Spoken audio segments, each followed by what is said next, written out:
So, kamusta po mga Streetwise? Ako po si Takero Miyamoto at welcome po sa aking munting channel. So, mga kababayan, pag-usapan ngayon natin itong bagong statement ng PNP, na Philippine National Police, tungkol nga po dito sa mga nagpakalat ng peking dokumento ng St. Luke's regarding nga po dito sa medical conditions ni Presidente Bongbong Marcos. So, ang point natin dito, no, dalawa na po ang mag-iimbestiga tungkol nga po sa pangyayari po na to. So yung una na nga po nagbanggit is yung NBI, pangalawa na rin po itong PNP. So ako po naniniwala na dahil nga po dalawang ahensya na nga po ito, no, na may makakasuhan at may makukulong. So pag-usapan ngayon natin yan, no. So una, ito yung statement ng PNP. Kahapon to eh. O sabi ng PNP, no, o PNP, ACG, no, Anti-Cybercrime Group ata yan, to probe fake Marcos medical test result, to, di ba? So, ngayong araw lang pala ito pinost, di ba? O sabi dito, the Philippine National Anti-Cybercrime Group has formed a team, patay ka dito, no, to investigate fake medical test result for President Ferdinand Marcos Jr. circulating online. O, patay tayo dito. O, the Presidential Communications Office and St. Luke Medical Center, whose logo appears on the purported result, both said the document circulating on social media is fake. Diba? So sabi ng PNP, no, so good job dito si si Chief PNP Nartates. Oo. We've already formed a team for that purpose.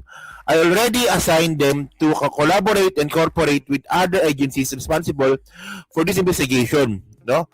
Anti-Crime Group Director Brigadier General Wilson Asueta told reporters in Camp Crame on Wednesday. O yan ha. So good job po ang PNP dito mga kababayan, no? Well, ang point naman natin dito, no, hindi naman ito tungkol sa grupo ng political eh.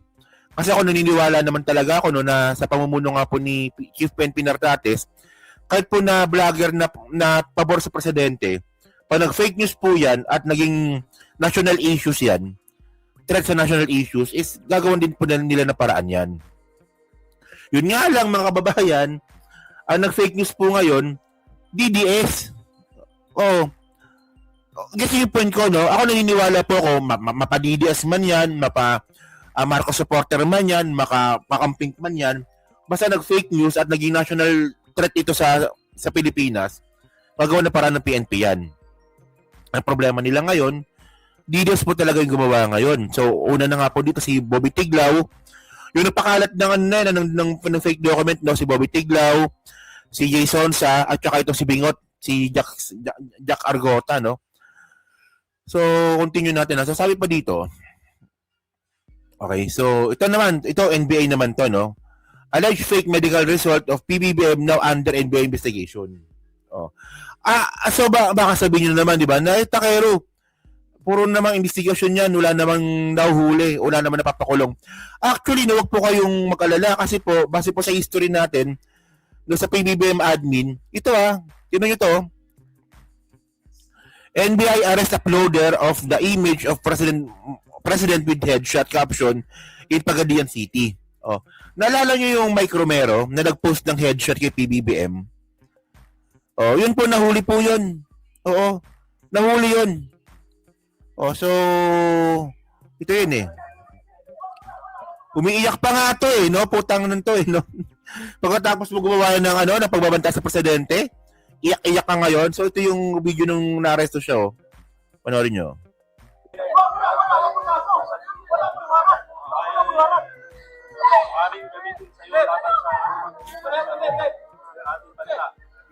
Alam nyo, ang gusto ko ma-arresto sa pagkakataon na to, yung si Bingot, si Jack Argota.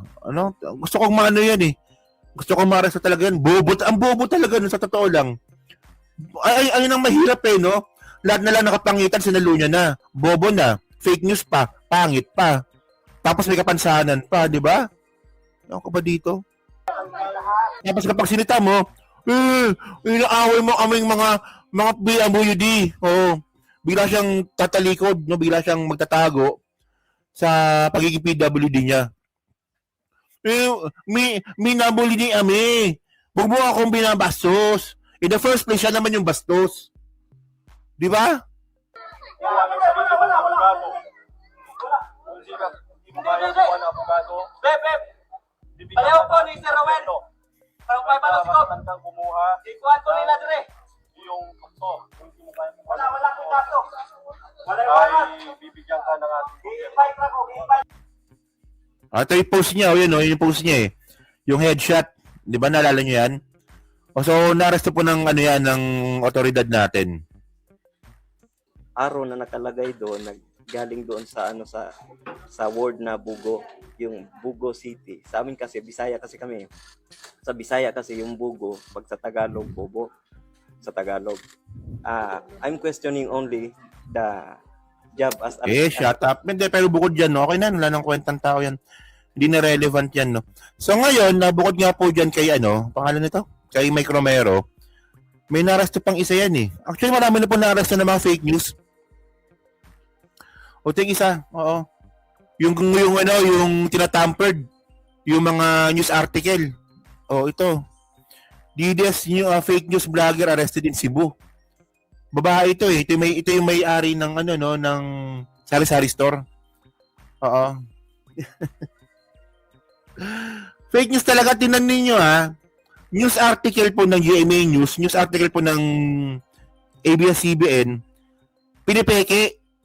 No, pinupo sa Facebook. So talagang yun, intention talaga manggulo nun. Di ba? So ang gusto ko sabihin dito mga kababayan, no, mayroon na po talagang history na may naaresto na po talaga mga vlogger. Well, sana sa pagkakataon po na to, mayroon pong vlogger sanang maaresto, na malaking vlogger na yan nga, katulad nga po nila Bobby Tiglao, nila Jason at saka nung bingot, no, si Jax Argota. Kasi tingnan nyo to ngayon, kung imbestigan po ng PNP ngayon, yung nagpapakalat nga po ng peking dokumento ng medical report ni PBBM ng St. Luke's. So ito yun, tingnan nyo si bingot yan eh. Binura niya nga tong post niya na to eh, binura niya kamo. Yun siya napakalat niyan eh. Di ba? Tapos nung nasita siya, kasi binura niya yung post. Binura niya. Ngayon nagpapalusot na, sabi dito, peke daw yung kumakalat at peke daw yung medical na kumakalat. Hindi labas yung original, karapatan ng mga Pilipino malaman na ang sakit at lagay na Pangulo. Bobo ka talaga, walang yaka. Hindi porket na gusto mong malaman yung kalagayan ng presidente ng panahon na yon, hindi ibig sabihin nun na okay lang na maglabas ka ng peking dokumento, tanga. Pinapilit mo ulo kung tanga-tanga mo. Tingnan ninyo panoorin o kaya basahin ninyo yung mga post sa Facebook nito ni Bingot, ni Nyax, Sir Nyax, na Ninies. Wala kayong matututunan, puro pang-asar lang, puro pang-asar lang, puro pangungutya lang. Pero walang sense yung sinasabi. Parang ito, tingnan mo tingnan mo yung logic niya, no? Siya po yung isa sa mga naglabas ng mga peking dokumento ni PBBM ng St. Luke's. Binura niya. Ngayon, susitahin siya ng mga kapwa natin vlogger, no, na ang mga kasama natin, ba't ka nagbubura ng post? Porkat lang ba na nalaman mo na imbestigahan ka ng PNP tsaka ng NBI, buburahin mo? Ngayon, ito yung sagot niya. Peke daw yung medical na kumakalat, inilabas niyo yung original. Ngayon, naghanap ka ng original ng mga panahon na yun, ibig sabihin ba noon na okay lang na maglabas ka ng peking dokumento? Bobo ka talaga. Kung naghahanap ka ng original na dokumento, humingi ka ng request sa St. Luke's. Pumunta ka doon, total taga-Cavite ka lang naman. Pumunta ka doon sa St. Luke's. Mag-request ka kung bibigyan ka. Kung di ka napagbigyan, hindi ibig sabihin na okay lang na maglabas ka ng peking dokumento. Basta talaga DDS, tanga no? Tanga talaga pag DDS talaga, no?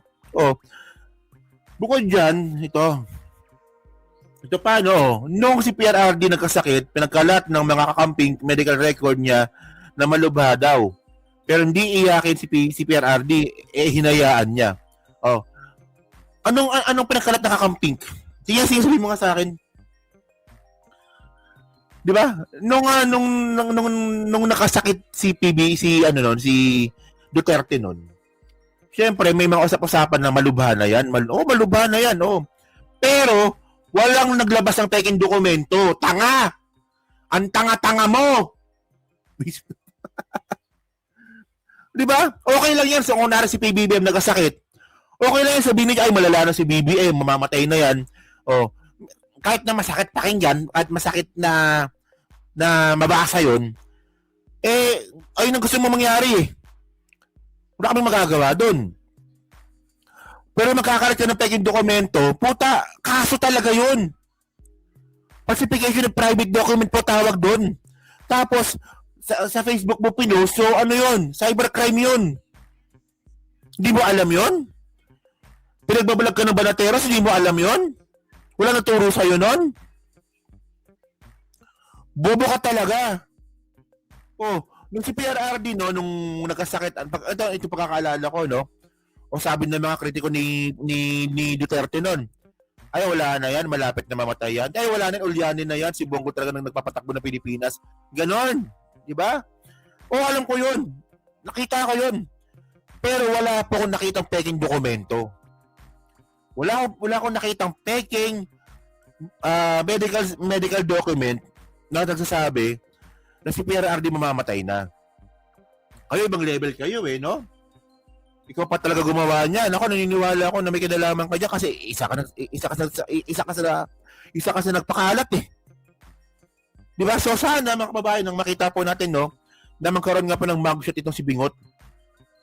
Ngayon, syempre ako medyo gets ko yung mga style niya ni Bingot eh.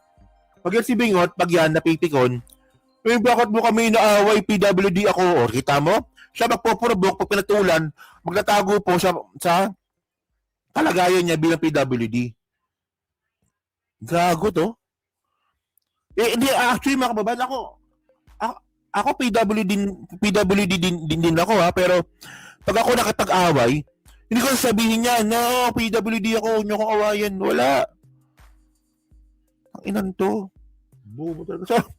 So yun mga ka-streetwise. So kayo po, ano masabi niyo nga po dito sa ngayon nga po na pati PNP na rin po pala involved ngayon para nga po imbestigahan itong mga nagpakalat nga po ng peking dokumento. Actually, napaganda nito, kung mayroon tayong makikita na malaking mga vlogger nga po na maaresto para masampulan kasi namimihasa to mga hayop na to Yan, para si Jason Sakat may sakit ngayon, nulihin ninyo. 'Di ba? O si Bobby Tiglaw, 'di ba? Oh, tsaka ito si Jack Sargota, 'di ba? Yan So, pa-comment lang po sa baba at binabasa ko pong lahat yan. At syempre, dyan sa Steam Replay. So, pa-like, pa-subscribe, di makalubisan, pa-share na rin po ng content natin ngayon. So, thank you mga ka-streetwise. Kita na lang ulit tayo sa susunod nating content. So, thank you. Salamat and babush!